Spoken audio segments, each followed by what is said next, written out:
¿Alguna vez has sentido que el déjà vu cinematográfico ha adormecido tus noches de cine?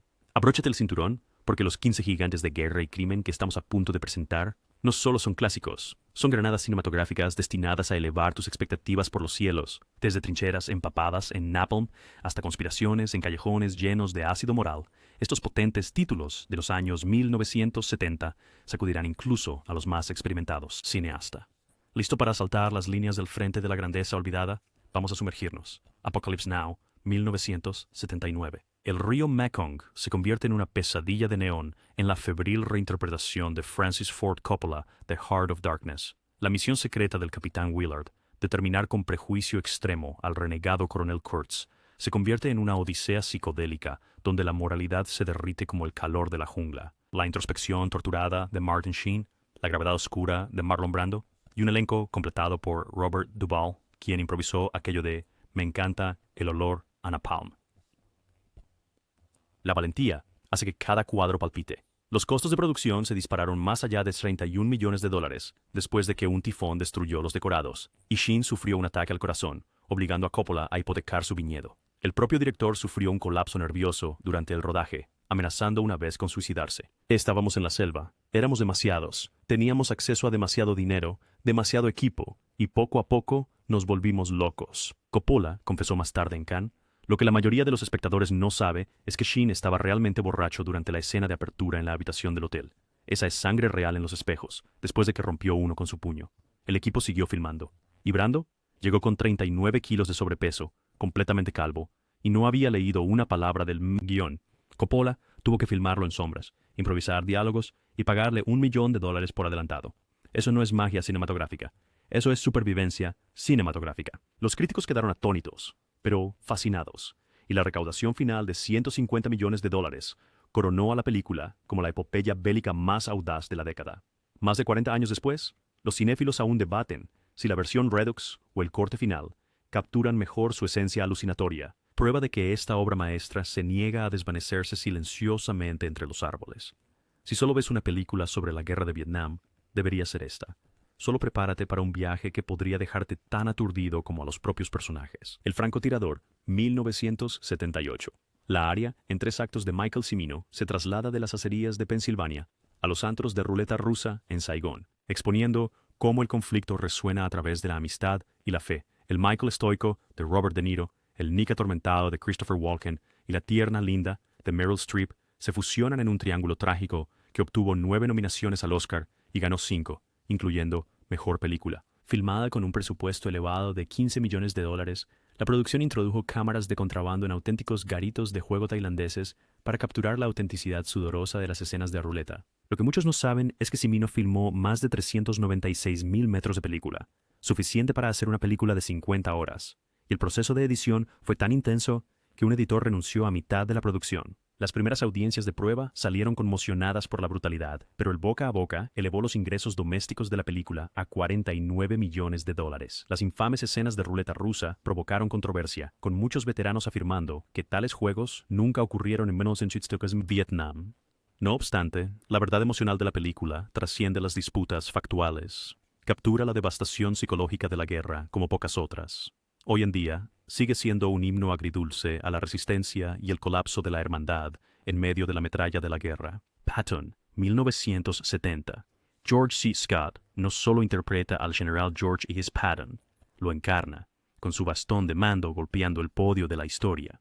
El lienzo de 70 milímetros de Franklin J. Schaffner narra desde el norte de África hasta el Rin, mientras el eco de la trompeta de Jerry Goldsmith imita la caballería distante. Carga. Con un gasto entonces considerable de $12 millones, los productores filmaron en desiertos españoles como sustitutos económicos de Túnez, reciclando tanques de la batalla de las Ardenas para reducir costos. Scott rechazó su Oscar al mejor actor, declarando que actuar es un arte, no una competencia, lo cual solo realzó el carácter rebelde de la película. Aura. Lo que es aún más notable es que Scott nunca vio la película terminada, negándose a verse en pantalla. El discurso de apertura, pronunciado frente a una enorme bandera estadounidense, ni siquiera estaba en el guión original.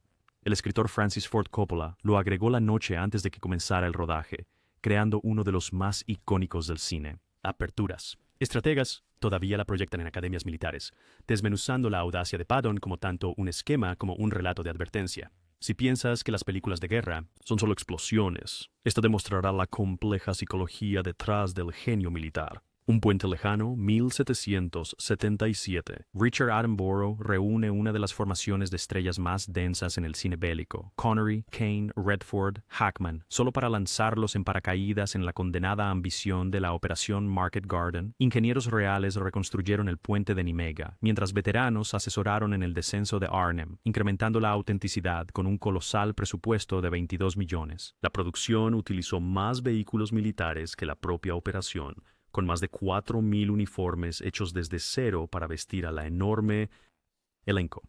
Al filmar las escenas de salto en paracaídas, el equipo de producción utilizó paracaidistas reales que tuvieron que saltar varias veces para obtener suficiente metraje, una de las caídas aéreas más grandes desde la Segunda Guerra Mundial en sí.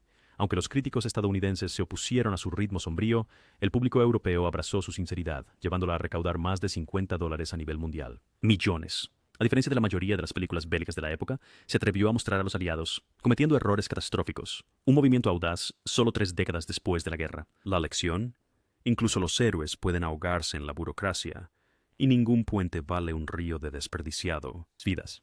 Cruz de Hierro, 1977. Sam Peckinpah abandona el mito heroico para revolcarse en el barro con un pelotón alemán tambaleándose en el este. Al frente, el sargento Steiner, interpretado por James Coburn, se enfrenta al aristocrático oficial prusiano de Maximilian Schell en un duelo primitivo de clase y supervivencia. Filmado en la turbulenta Yugoslavia con tanques T-34 reales rescatados de depósitos locales, la producción perdió fondos, obligando a Peckinpah a empeñar equipo para mantener las cámaras rodando. El alcoholismo del director legendario alcanzó niveles críticos durante la producción, con miembros del equipo escondiendo botellas de vodka alrededor del set para mantenerlo en funcionamiento. A pesar de estos problemas, la violencia en cámara lenta, característica de Peckinpah, alcanzó nuevas alturas de brutalidad estilizada. Su mensaje nihilista sacudió al público de los años 70, pero recibió elogios de Orson Welles, quien lo llamó la declaración antibélica más honesta jamás filmada. La película fue en gran parte ignorada en América, pero se convirtió en un éxito en Alemania, demostrando que a veces las verdades más incómodas eventualmente encuentran su público. Si anhelas una autenticidad a nivel de trinchera, esta te impacta como metralla y te deja cuestionando lo que realmente significa el heroísmo en la trituradora de carne de la modernidad. Guerra. Soldado de Orange, 1977. Antes de Robocop o Instinto Básico, Paul Verhoeven creó esta épica holandesa impulsiva que sigue a 6 amigos de la Universidad de Leiden a través de la ocupación, la resistencia y traición. El carismático Eric de Rutger Hauer y el atormentado Gus de Jeroen-Krabbe anclan una narrativa que salta desde vuelos clandestinos al exilio londinense de la reina Guillermina. Con los estudios holandeses incapaces de cubrir los $5 millones, 36 corporaciones invirtieron, convirtiéndola en la película más cara de los Países Bajos en ese momento. La apuesta dio resultado. Vendió más que Star Wars en el ámbito nacional, y sigue siendo una visualización obligatoria en la historia de la escuela secundaria holandesa. Currículos. Lo que hace especial a esta película es cómo retrata la complejidad moral de la ocupación, mostrando a colaboradores, combatientes de la resistencia y aquellos atrapados en medio con igual humanidad. ¿Te has preguntado alguna vez de dónde obtuvo Verhoeven ese ojo implacable para la violencia que luego definió Robocop y Starship Troopers? Aquí. Cuando era niño, durante la ocupación nazi, el joven Paul presenció peleas de perros en el cielo y cadáveres en las calles. Vi un avión estrellarse contra una casa detrás de mi escuela primaria, reveló una vez. Esas imágenes se graban en la mente de un niño. Esa autenticidad se refleja en cada fotograma. La infame escena de la playa de la película, donde los estudiantes corren desnudos hacia el Mar del Norte, simboliza su último momento de inocencia antes de que la guerra los transforme. Siempre. La escena no fue solo un toque artístico. En realidad, sucedió en los días universitarios de Verhoeven, haciendo esta película intensamente autobiográfica. El set del restaurante giratorio donde Eric se encuentra con su contacto alemán fue una maravilla de ingeniería que consumió el 20% del presupuesto total para construcción. Verhoeven llevaría más tarde esta misma mirada implacable a Hollywood, pero nunca con tanta inversión personal. Esto no es solo una película de guerra, es una historia de madurez, donde la adultez llega a punta de pistola, prueba de que la arrogancia y la erudición pueden compartir la misma uniforme. Si crees que conoces a Verhoeven por su trabajo en Hollywood, prepárate para conocer al cineasta antes de que Hollywood sanitizara su visión. Trampa 22, 1970. Mike Nichols traduce la sátira circular de Joseph Heller en un carrusel surrealista donde la supervivencia depende de demostrar que estás loco, pero hacerlo demuestra que eres lo suficientemente cuerdo para volar. El desconcertado Yossarian de Alan Arkin ancla un elenco de ¿Quién es quién? Orson Welles, John Boyd, Bob Newhart. Filmado en un rancho de bombardeo a 20 de escala completa, comprado por $11 millones. Los horarios de rodaje se descontrolaron después de que una tormenta mediterránea golpeara los escenarios, reflejando el espíritu caótico de la novela. La producción reunió la mayor colección de bombarderos Mitchell B-25 desde la Segunda Guerra Mundial, con 17 aviones auténticos, una hazaña que sería imposible hoy en día, dado lo raros que se han vuelto estos aviones. Aunque las recaudaciones apenas igualaron los costos, la lógica frenética de la película se filtró en la cultura pop. Catch 22 ahora define cualquier situación sin salida en nuestro léxico. Inicialmente, los críticos la desestimaron como inferior a la novela, pero el tiempo ha sido amable con esta adaptación. Su estilo narrativo fragmentado estaba simplemente adelantado a su tiempo. Mira cómo Nichols utiliza la repetición y la lógica circular para crear un mundo donde la razón misma es la primera víctima. La gimnasia mental nunca se sintió tan mortal. Tora, Tora, Tora, 1970. Esta épica binacional alterna entre las salas de planificación japonesas y los errores estadounidenses para recrear Pearl Harbor con precisión clínica. Los directores Richard Fleischer, Kinji Fukasaku y Toshio Masuda coreografiaron combates aéreos utilizando 30 réplicas de ceros y bombarderos en picado reconstruidos sobre entrenadores Harvard. Los costos se dispararon a $25 millones, astronómicos en 1970, pero la apuesta aseguró un Oscar por efectos visuales y generó $77 millones a nivel mundial. Lo que hace única a esta película es su perspectiva equilibrada, mostrando tanto los puntos de vista estadounidenses como japoneses con igual respeto. Originalmente, Akira Kurosawa iba a dirigir los segmentos japoneses, pero dejó el proyecto después de 2 años de preparación, citando diferencias creativas. La secuencia más espectacular de la película, el ataque en sí, utilizó explosivos reales, que fueron tan poderosos que dañaron edificios cercanos en la base naval de Pearl Harbor. No hay CGI aquí, amigos, solo efectos prácticos a la antigua que aún se mantienen hoy en día. Su objetiva claridad hace que los expertos lo elogien como el estudio de caso definitivo en el fracaso de la inteligencia, porque mirar hacia atrás es ver todo claro, pero las películas son para siempre. Chinatown, 1974. Roman Polanski cambia las balas por derechos de agua, empujando al detective privado de Jack Nicholson a un noir quemado por el sol, donde la sed de Los Ángeles engendra asesinato. El guión serpenteante de Robert Towne le costó a Paramount $500,000, una suma mínima comparada con los estándares de hoy en día. Sin embargo, los decorados inspirados en Frank Lloyd Wright y la trompeta melancólica de Jerry Goldsmith realzan cada escena. Los ejecutivos del estudio inicialmente querían un final feliz. Polanski insistió en la tragedia y la historia estuvo de su lado. De hecho, la conmovedora partitura de Goldsmith fue compuesta en solo 10 días después de que se rechazara la música original, demostrando que a veces el genio surge bajo presión. El propio pasado traumático de Polanski influyó en el implacable final de la película, creando una de las líneas finales más devastadoras del cine. Olvídalo, Jake. Es Chinatown. Ganando $29 millones con un presupuesto de 6 millones y obteniendo 11 nominaciones al Oscar, Chinatown sigue siendo el referente de las historias de corrupción urbana, más sombrío que cualquier campo de batalla. Su influencia se extiende más allá del cine. La película expuso a muchos angelinos a la turbia política del agua de su ciudad por primera vez. Cada neo-noir desde entonces está a su sombra y pocos han igualado su perfecta fusión de estilo y sustancia. Serpico, 1973. El desaliñado policía encubierto de Al Pacino lleva a cabo una cruzada en solitario contra la corrupción en el Departamento de Policía de Nueva York en el crudo procedimiento de Sidney Lumet. Filmada cronológicamente para que Pacino pudiera seguir la desilusión de Serpico, la producción recorrió 104 locaciones en Nueva York en 52 días, a menudo tomando escenas al estilo guerrilla. Con un presupuesto de $3 millones, recaudó 10 veces esa cantidad, lo que permitió al denunciante real Frank Serpico dar conferencias sobre integridad en todo el mundo. El compromiso de Pacino fue legendario. Insistió en vivir en un apartamento similar al de Serpico, e incluso patrulló con oficiales de la policía de Nueva York para absorber su mentalidad. El verdadero Serpico visitó el set, pero lo encontró demasiado abrumador emocionalmente para quedarse mucho tiempo. La estética granulada, similar a un documental, de la película influyó en innumerables dramas policiales que siguieron.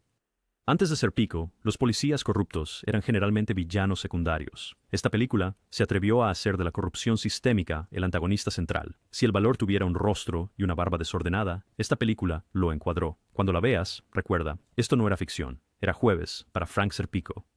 El Padrino, 1972. Francis Ford Coppola transforma el bestseller pulp de Mario Puzo en un trueno shakespeariano, evocando golpes de bautismo en claroscuro y ultimátums de cabeza de caballo. Paramount desembolsó $6 millones después de casi despedir a Coppola 2 veces. Crear Nueva York de los años 1940 en escenarios llenos de nostalgia anaranjada. La audición poco convencional de Marlon Brando, metiendo pañuelos en sus mejillas, dio lugar a una actuación que recaudó $250 millones en todo el mundo y reescribió para siempre las reglas del cine de gángsteres. Los ejecutivos del estudio querían originalmente a Ernest Borgnine o Danny Thomas para Don Corleone y se opusieron a elegir a Al Pacino como Michael, prefiriendo a Robert Redford o Ryan O'Neal. Solo imagina cuán diferente sería la historia del cine. Este es el dato curioso que la mayoría de la gente no sabe. El estudio odiaba tanto el trabajo de Coppola que reunieron a un equipo en la sombra listo para tomar el relevo cuando lo despidieran.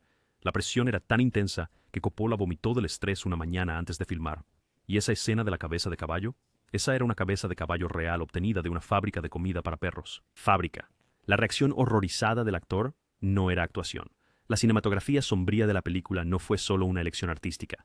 Nació de la necesidad cuando Paramount recortó el presupuesto, obligando a Gordon Willis a ocultar diseños de escenarios baratos en la oscuridad. Esta limitación creó la apariencia característica de la película, demostrando que a veces las restricciones crean obras maestras. Los ejecutivos del estudio inicialmente no podían ver ni siquiera el rostro de Brando en los diarios y exigieron una iluminación más brillante. Willis se negó, ganándose el apodo de El Príncipe de la Oscuridad, The Riding C&D Breeze. Muchas escenas fueron improvisadas, incluido el famoso Deja el arma, toma el cannoli, de Clemenza, línea. El gato en la escena de apertura con Brando, un callejero que Coppola encontró en el lote y con el que Brando se hizo amigo entre tomas, y Pacino estaba tan convencido de que lo despedirían que se emborrachaba casi todas las noches, seguro de que cada día sería el último en el set. Deja el arma, lleva la obra maestra y agradece a los dioses del cine que el estudio no obtuviera su El Padrino, parte 2, 1974. El rayo cayó 2 veces cuando Coppola entrelazó la gélida consolidación de Michael Corleone con el ascenso inmigrante de Vito, pionero en la secuela Asher precuela no lineal. Híbrido. Apostando con un presupuesto de $13 millones, la producción recreó el Lower East Side de los años 1910 en la Avenida Dominicana, colgando tendederos de ropa por todo el Caribe. Humedad. Inicialmente, los críticos se resistieron a su introspección oscura. Hoy muchos la consideran superior a la original, respaldada por 6 premios Oscar, incluyendo Mejor Película, un hito para la franquicia. De Niro aprendió el dialecto siciliano para el papel y ganó 40 libras para interpretar al joven Vito, mientras que la interpretación inquietante de Pacino muestra un alma calcificándose en lo real. Tiempo. Las narrativas paralelas crean un retrato devastador de la corrupción del sueño americano a través de generaciones. Las escenas de la película en el lago Tahoe se rodaron en la finca Fleur de Lac, en el lado de California del lago Tahoe, el mismo lugar donde, años después, partes de El Padrino Parte 3 serían filmada. Observa cómo Coppola usa azules fríos para la línea temporal de Michael y sepia cálido para la de Vito, narración visual en su máxima expresión. La lealtad familiar nunca fue tan letal, y la historia del cine nunca fue la misma. Mean Streets, 1973. El bautismo cinético de Martin Scorsese empapa Little Italy en neón rojo y culpa católica, mientras Charlie de Harvey Keitel lucha con el pecado mientras controla al explosivo Johnny de Robert De Niro. Chico. Filmada con 12 milímetros de guerrilla por $500,000 con préstamos personales de Roger Corman rechazados porque Marty no quiso añadir una escena de desnudo obligatoria. Su urgencia de cámara en mano forjó la firma de Scorsese. La taquilla fue rezagada, pero los críticos se entusiasmaron, y hoy su toma inicial de seguimiento, Be My Baby, se enseña en cada escuela de cine. 101. Scorsese utilizó su propio apartamento para filmar y contrató a sus padres como extras. Su madre incluso cocinó comidas para el equipo. El director insistió en filmar en ubicaciones reales de Little Italy en lugar de usar sets, otorgándole a la película su inconfundible autenticidad. La entrada de De Niro, filmada en cámara lenta, mientras él camina de manera arrogante hacia un bar con Jumping Jack Flash. Tatsuya estableció un modelo para las presentaciones de personajes que los cineastas aún copian hoy. Las escenas de pelea fueron parcialmente improvisadas y ocasionalmente se dieron golpes reales. La educación católica de Scorsese infunde cada escena con temas de culpa y redención, que definirían su carrera. A veces la revolución comienza en la esquina de una calle, y a veces comienza con una cámara en las manos de un director de 30 años con todo por probar. Tarde de perros, 1975. Sonny Wortzik solo quería dinero en efectivo para la cirugía de su amante y acabó secuestrando las televisiones de la América de los años 70. El atraco en tiempo real de Lumet nos confina a un banco de Brooklyn, sofocándonos bajo el calor de agosto y el público. Escrutinio. La improvisación de Attica, de Al Pacino, encendió multitudes en el set y en casa, mientras que el callado Sal, de John Cazale, conmovía corazones con una escueta. Con un presupuesto promedio de $3,5 millones, generando $56 millones, la película demostró que el comentario social podía llevar pasamontañas y aún así tener éxito. Basada en una historia real, el verdadero Sunni vio la película desde la prisión y afirmó que era solo un 30% precisa, aunque elogió la actuación de Pacino. La película se rodó en secuencia lineal durante solo 21 días en el mismo vecindario de Brooklyn, donde el robo real ocurrió. El enfoque tipo documental de Lumet se extendió al contratar al personal real de noticias de televisión como ellos mismos y usando extras que vivían en el vecindario. Prohibió el aire acondicionado en el set, a pesar de filmar durante una ola de calor, asegurando que las actuaciones empapadas en sudor fueran genuinas. La representación comprensiva de un protagonista gay fue innovadora para 1975, haciendo de esta no solo una película de atracos, sino un hito en la representación LGBTQ+ en el cine convencional. Dirty Harry, 1971. El inspector Harry Callahan de Clint Eastwood persiguió a un francotirador de Scorpio a través de la niebla de San Francisco, lanzando tropos de acción modernos y debates de guerra cultural en un calibre 44. Rodaje. La dirección sin complicaciones de Don Siegel aprovechó ubicaciones reales. Golden Gate Park, el Estadio Kezar, manteniendo el gasto en $4 millones y recaudando $36 millones a nivel nacional. Los críticos lo acusaron de tener tintes fascistas. El público aplaudió el Alegra mi día, Bray Eco.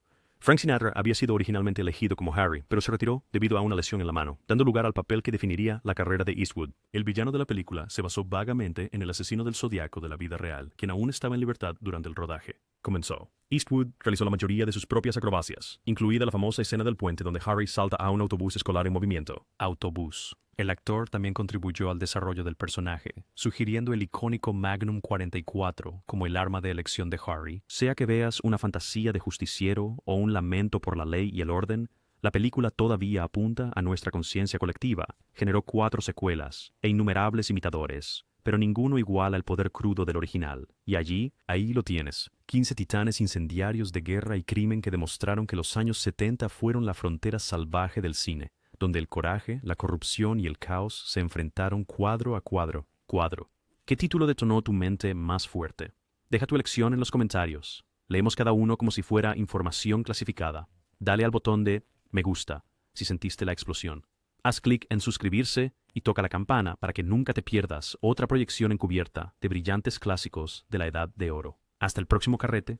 Mantengan esos proyectores zumbando, mantengan las palomitas listas y recuerden, el pasado no está muerto. Solo está esperando en la oscuridad su próxima resurrección a medianoche.